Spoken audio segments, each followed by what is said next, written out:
Let me tell you something. If you've never had your entire world hijacked by a single envelope, count your blessings. Because I'm here to warn you all, it takes is one piece of paper dropped on your porch at sunrise to flip a man's life from peaceful routine into a full-blown war. That's what happened to me, Clint Maddox, on a Tuesday morning that should have just been another chapter in my quiet Oklahoma life.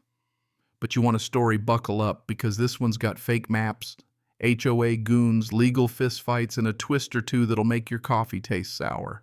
So picture this sunrise painting the plains gold. My boots propped up, dog at my feet.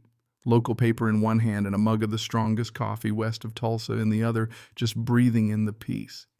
And then I spot this envelope all fancy, like it was sent from the governor with Prairie Lake Estates HOA stamped in the corner. At first I thought it was a mistake, maybe some real estate junk mail. I tear it open, and right there is a welcome letter notifying me, informing me, that my entire 240-acre family farm is now part of their extended HOA boundaries. I nearly spit out my coffee. They'd attached a map, if you could call it that, with bright red lines scribbled right across my cattle pasture. There's a note saying they encourage voluntary registration before penalty measures are required. Oh, and a little invoice for $957 due in 10 days.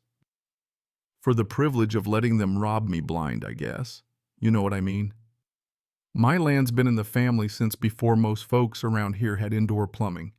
It's registered under a land trust on file as permanently unincorporated. I made damn sure of it. There was no way in hell I was joining any HOA.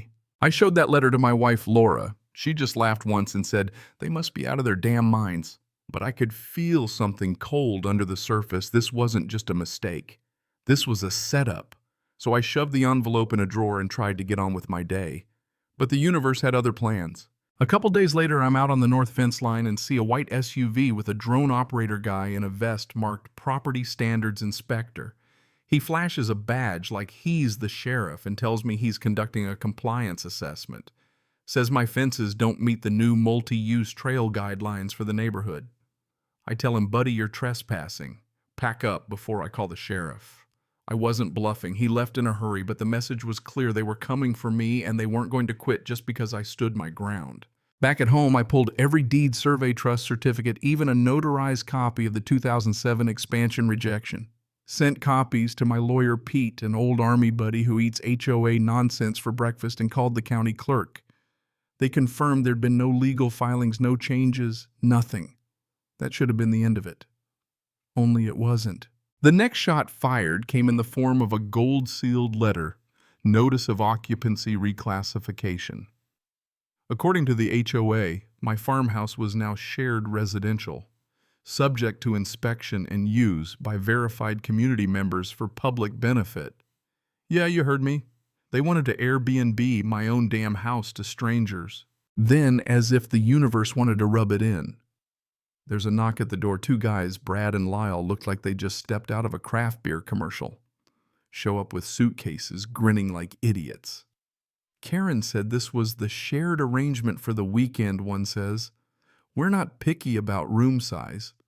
Laura just about lost her mind. I told them they had 10 seconds to get off my porch before the sheriff came to rotate them right out of here. They got the message. The sheriff showed up, read the letters, and said what I already knew. This is insane, but most people wouldn't fight back. He advised me to document everything, which I did down to the last insult. Next morning, I marched into the county clerk's office and dug through every Prairie Lake HOA filing in the last 90 days.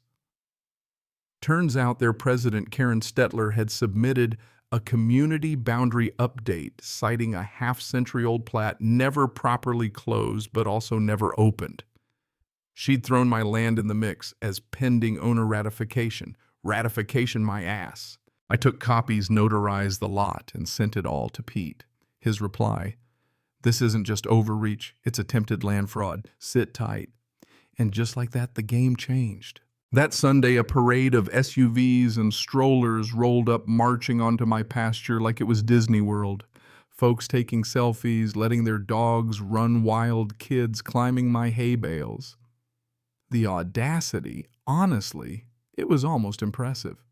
Turns out Karen had staked public access signs right into my soil, complete with HOA logos.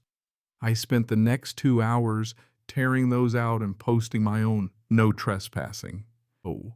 I caught up with Karen at the clubhouse, her in a white blazer, acting like she was queen of the plains. She claimed they were reactivating dormant access, said they'd voted to share my land. "You're out of your damn mind," I told her. "You think you can bully me with fake signs and fake votes? Try it. But next time I'm bringing the law."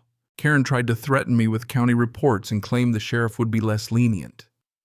That night I installed motion lights, reinforced my gates, and wrote a formal harassment report. But she wasn't done. The next day, flyers hit every mailbox calling me a greedy farmer and warning that I was blocking children's access to trails. Even used a photo of me guarding my own land like I was the villain in a bad TV movie. Then the news crews came, camera trucks, a county fire marshal, county officials, and right in the middle, Karen.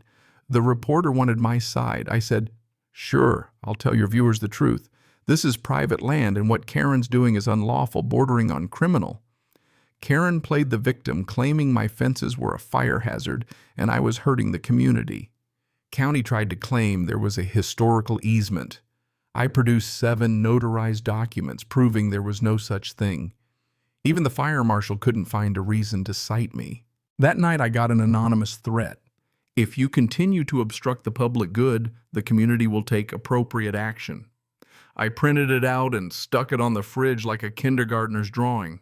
But when I heard the backhoe at dawn, well, that's when I knew it was on. 3 men with a flatbed and a yellow backhoe authorized by the HOA started tearing up my east gate.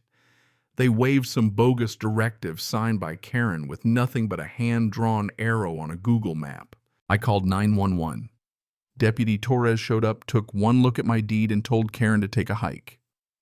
"HOA doesn't get to fabricate right-of-ways," she said. "This is his land, period." Karen blew up, threatened the county attorney.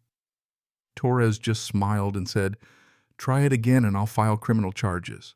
Pete showed up that afternoon with evidence that Karen was pushing to reclassify my land as a municipal buffer zone. If she got away with it, they could drag me into a civil suit that might last years. That's when I said, enough's enough.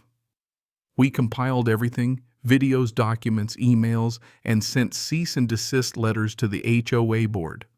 Uploaded a half-hour video montage to a legal portal ready for the state attorney general. But Karen wouldn't quit. The next morning I found a bench with a plaque donated by Prairie Lake HOA Community Enjoyment Area.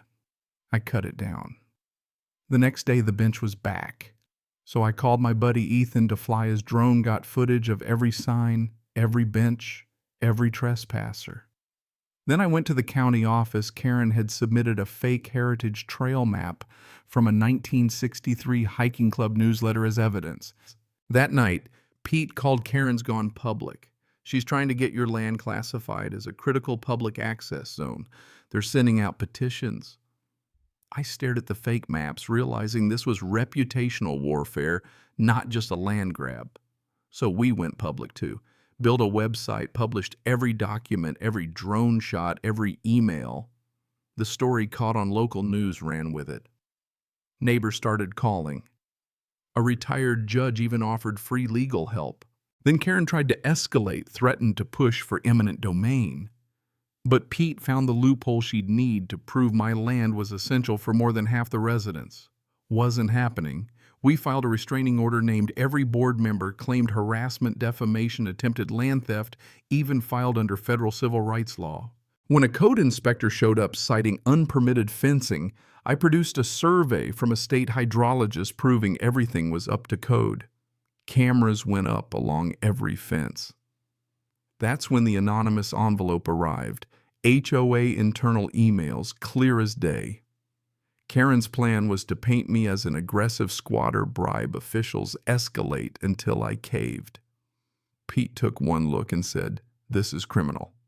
We filed for a grand jury investigation and got a preliminary injunction.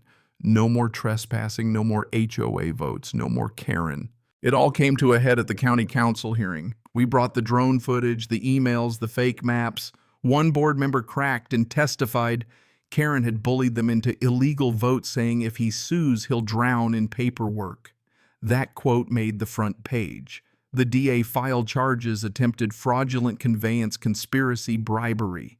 Karen got 10 years, 5 served, 5 suspended, and lost her real estate license for good. After the dust settled, I walked my eastern fence at sunrise, just me, my boots, and the cattle. No more fake signs, no trespassers, no gifts from the HOA. I planted a new sign at the corner post. Nothing fancy, just the truth. Private property. Trespassers will be prosecuted. Yes, even you, Karen. So let me ask you, where do you draw the line when your rights are threatened? When the system's rigged and the neighbors want what's yours, do you fight or fold? Let me know down in the comments, because justice doesn't always come easy out here. And if you've ever had to stand your ground against a bully, HOA or otherwise, I want to hear your story. Don't forget to share your thoughts on what justice really means, and hit that subscribe if you want more real stories of folks who refuse to back down.